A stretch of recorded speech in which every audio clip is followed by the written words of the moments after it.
नमस्कार. सत्या आणि मीरा राजवीरच्या आजीच्या घरात राहायला आलेले असतात एक दोन दिवसासाठी. तिथे आता राजवीरच्या आजीला खूपच टेन्शन आलेलं असतं, कारण आधीपासूनच त्या घरात देविका ही आता कायमची राहायला आलेली असते. आता देविका आणि मीरा यांची समोरासमोर जर भेट झाली तर खूप मोठा गोंधळ उडेल आणि नको ते सत्य मीरा आणि सत्यासमोर उघड होईल, याची भीती आता देविकाच्या आईला वाटत असते. त्यामुळे देविकाच्या आईने लगेचच इशाऱ्याने देविकाला आतमध्ये लपायला सांगितलेलं असतं.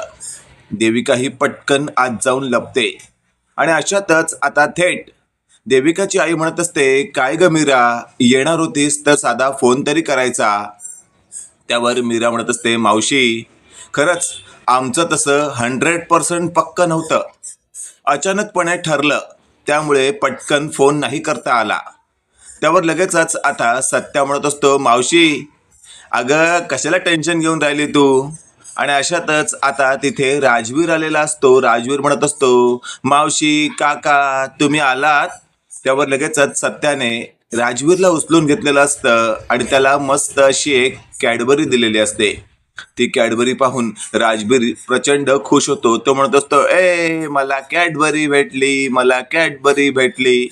त्यावर राजवीरला मीरा म्हणत असते, फक्त कॅडबरी नाहीये, सत्या काका आणि मीरा मावशीने तुझ्यासाठी अजून खाऊ बी आणि खेळणी बी आणलीत.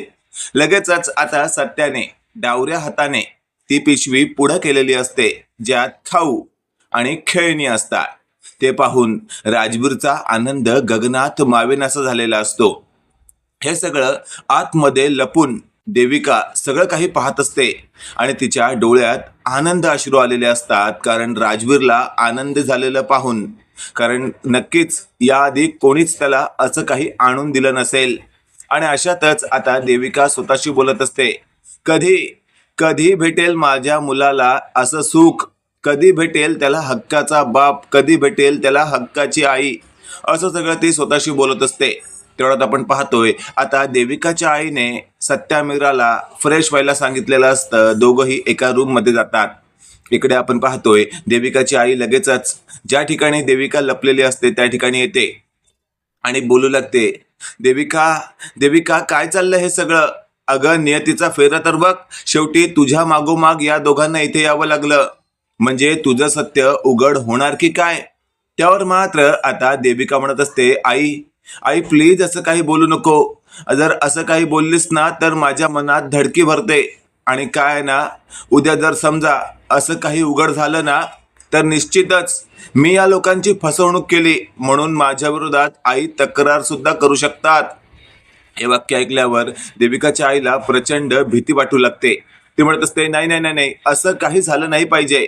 त्यावर लगेचच आपण पाहतोय मागे उभा असलेला राजवीर म्हणत असतो, आजी आजी काय नाही झालं पाहिजे. हे वाक्य ऐकल्यावर आता थेट राजवीरची आजी म्हणत असते, काय नाही बाळा, काय नाही, जा तू बाहेर खेळ जा. आणि अशातच आता राजवीर तिथून बाहेर खेळायला जातो. अशातच आपण पाहतोय इकडे मीरा आणि सत्या बोलत असतात. मीरा म्हणत असते, काय वाटतं तुम्हाला, मावशींना आपण इथे आलेलो आवडलं नाहीये का. त्यावर सत्या म्हणत असतो, काय बी काय बोलतेस तू, अगं मावशीला असं का वाटेल. त्यावर लगेचच आता मीरा म्हणत असते, मावशींना तसं वाटणार नाही, पण आज जरा त्या चुकल्यासारखं वाटत होतात. हे वाक्य ऐकल्यावर मात्र सत्या म्हणत असतो, अगं धुमकेतू काय बी विचार करू नको. आणि अशातच आता थेट मीरा म्हणत असते, मी पण ना नको तो विचार करते. मीराने स्वतः बरोबर आणलेली संदूक आता त्या ठिकाणी खाली बेडच्या जवळ ठेवलेली असते आणि तीही फ्रेश व्हायला जाते. सत्याला एक महत्वाचा फोन आलेला असतो. त्या फोनवर बोलण्यासाठी सत्या बाहेर अंगणात जातो आणि तेवढ्यात राजवीर मीरा ज्या रूम मध्ये असते त्या रूम मध्ये शिरतो आणि त्याने ती बेड खालची संदूक पाहिलेली असते आणि तो स्वतःशी बोलत असतो, अरे हे तर मस्त खेळणं आहे. आणि अशातच राजवीरने ती संदूक हातात घेतलेली असते. राजवीर मस्तपैकी ती संदूक घेऊन इकडे तिकडे बागडत असतो आणि शेवटी स्वतःची आई म्हणजेच देविका ज्या रूम मध्ये असते त्या रूम मध्ये पोहोचतो. देविका स्वतःचं काहीतरी महत्वाचं काम करत असते आणि अशातच आपण पाहतोय अचानकपणे देविकाचं लक्ष राजवीर हातात उडवत असलेल्या संदूककडे जातं आणि देविका म्हणत असते, राजवीर बाळा काय आहे ते? त्यावर लगेचच आता राजवीर म्हणत असतो, मावशी मला पण नाही माहिती काय आहे ते. त्यावर देविका म्हणत असते, बघू कुणी दिलं तुला, कुठे भेटली? त्यावर राजवीर म्हणत असतो, बहुतेक मीरा मावशीने आणली असेल. आणि अशातच आता देविका अचंबित होते. तिने लगेचच राजवीरकडनं ती संदूक घेतलेली असते. संदूकचं आता ती पूर्ण झाकण उघड करते. आतमध्ये असं काही देविकाला सापडतं की जे पाहिल्यानंतर देविका स्वतःशी बोलत असते, अच्छा म्हणजे हे आहे तर सगळं सत्य. आणि अशातच आता देविका स्वतःशी बोलते, या सगळ्याचा मला कसा वापर करून घेता येईल याचा विचार करायला हवा. तेवढ्यात आपण पाहतोय अचानकपणे आता देविकाची आई तिथे आलेली असते. लगेचच देविका ती संदूक कोपऱ्यात लपटकते आणि लगेचच उठते, म्हणत असते, काय ग आई?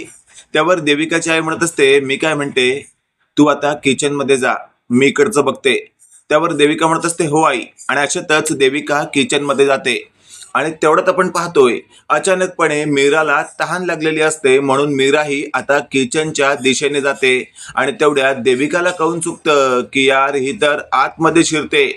अशातच देविकाने पिठाचा डब्बा थोडा स्वतःवर पाडून घेतलेला असतो, ज्यामुळे देविकाचा चेहरा पूर्णपणे पिठाने माखलेला असतो.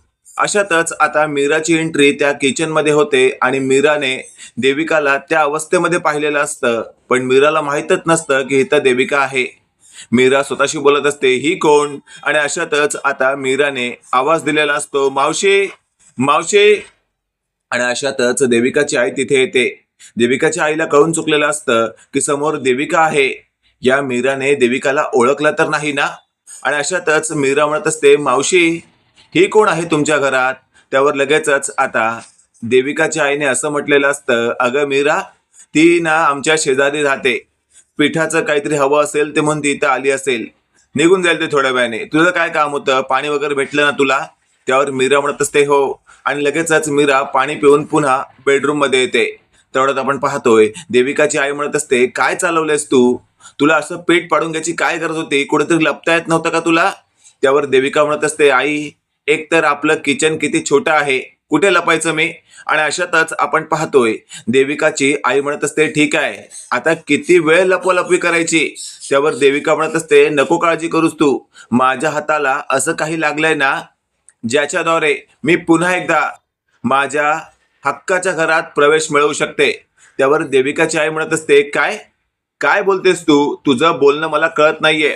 त्यावर देविका म्हणत असते, आई नको इतका विचार करू, जर मी ठरवलं ना तर आता त्या घराची मोठी सून म्हणून त्या घरावर राज्य करू शकते. आणि या मीरा आणि त्या रियाला, फक्त मीरा रिया काय, त्या निरूपालाही माझ्या तालावर नाचवू शकते. हे वाक्य ऐकल्यावर देविकाची आई म्हणत असते, अगं तुझ्या हातात काय अल्लादीनचा चिराग लागलाय का?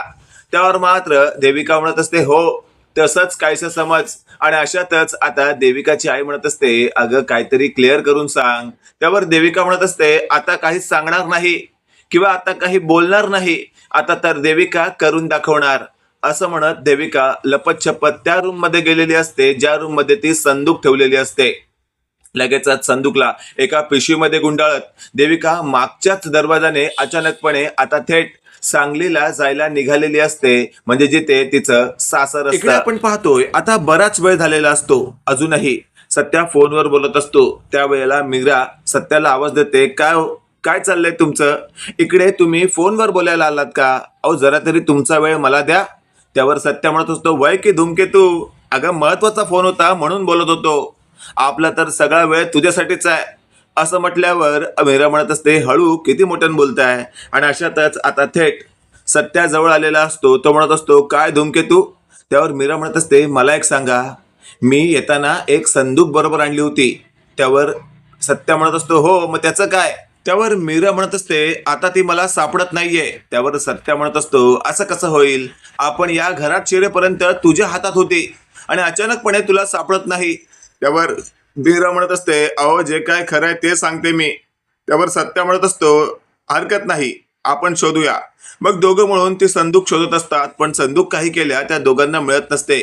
त्यावर लगेचच आपण पाहतोय थेट सत्या म्हणत असतो, धूमकेतू काळजी करू नकोस, तुला आता इकडच्या आठवड्या बाजारातून सेम टू सेम संदूक घेऊन देतो तुला.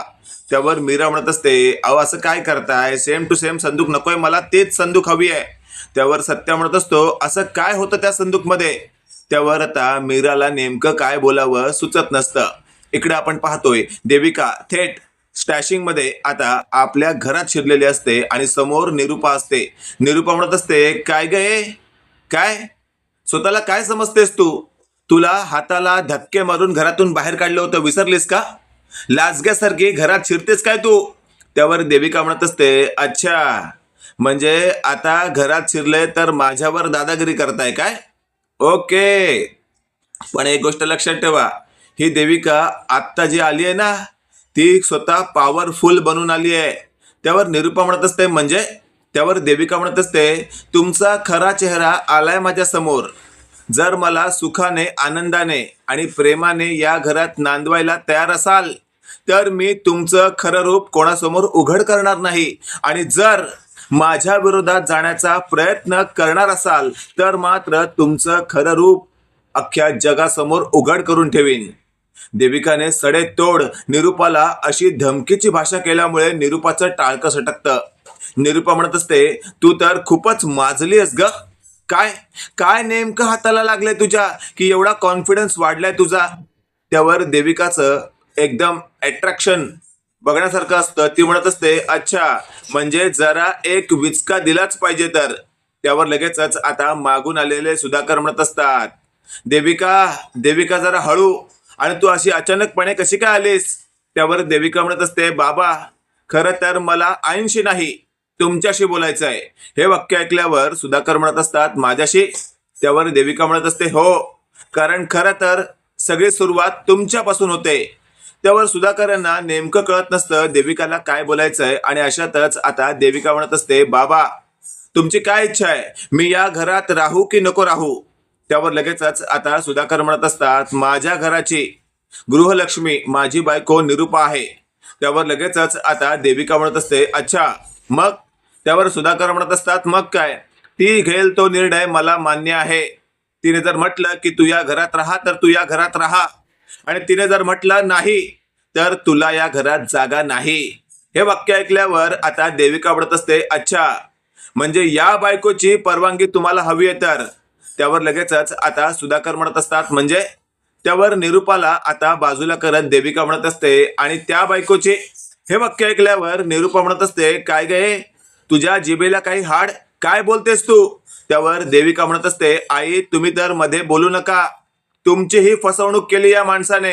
हे वाक्य ऐकल्यावर निरूपा म्हणत असते, अगे आवाज खाली या, काय बोलतेस ना, तुझं तुला कळतंय का, माझ्या नवऱ्यावर आरोप करतेस तू.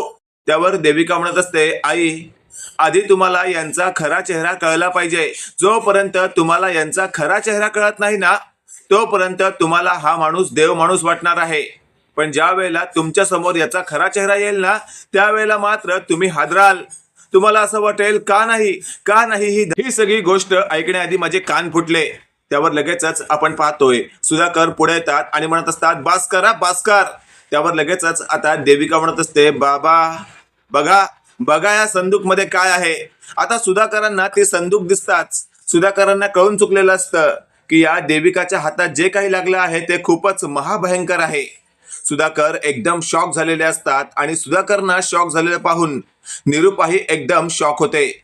इकडे आपण पाहतोय आता मीराची चांगलीच धावपळ झालेली असते, ती संदूक सापडत नसते म्हणून. आणि अशातच आता समोर आलेला राजवीर म्हणत असतो, मावशी काय झालंय, काय शोधतेस तू.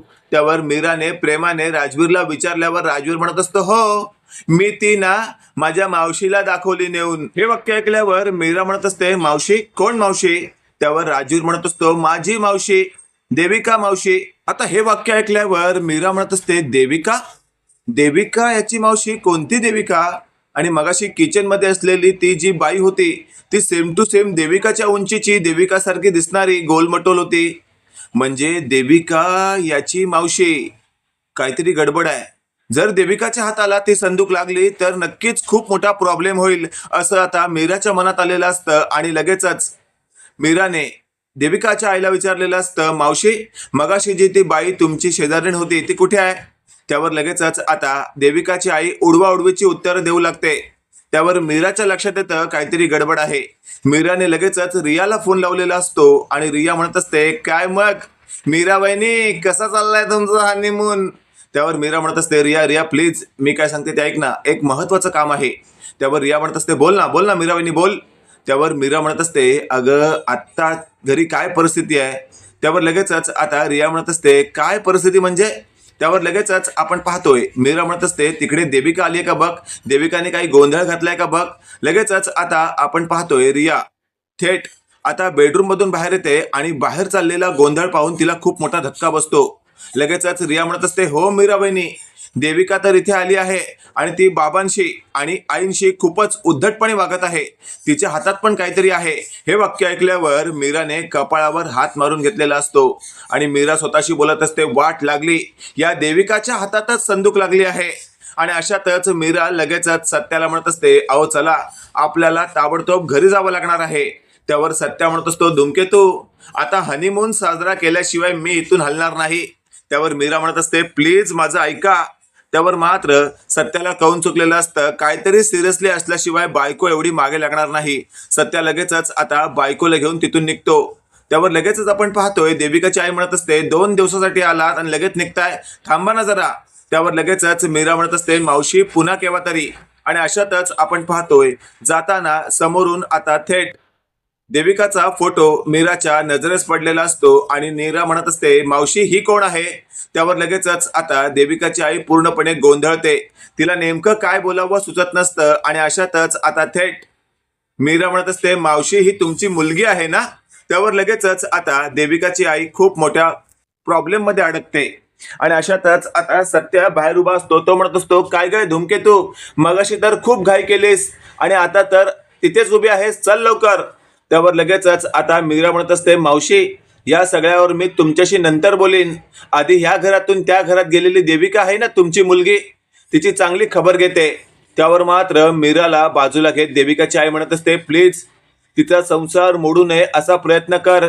त्यावर लगेचच आता थेट सत्या मागून आवाज दिल्यामुळे देविकाच्या आईला बाजूला करत मीरा तिथून बाहेर पडलेली असते. मित्रांनो, काय वाटतं तुम्हाला, नक्की काय सिच्युएशन आहे? येत्या काळामध्ये काय घडलं पाहिजे? या देविकाच्या हातात जे लागलं आहे त्यामुळे पुन्हा एकदा त्या घरामध्ये देविकाचं राज्य येऊ शकतं का? आणि जर देविकाचं राज्य आलं तर निरूपाची काय अवस्था होईल? पुन्हा एकदा निरूपाला देविकाच्या समोर झुकावं लागेल. बाकी आजचा भाग तुम्हाला कसा वाटला कमेंट करून नक्की कळवा. आणि असेच नवनवीन अपडेट पाहण्यासाठी व्हिडिओला लाईक आणि चॅनलला नक्की सबस्क्राईब करा. धन्यवाद.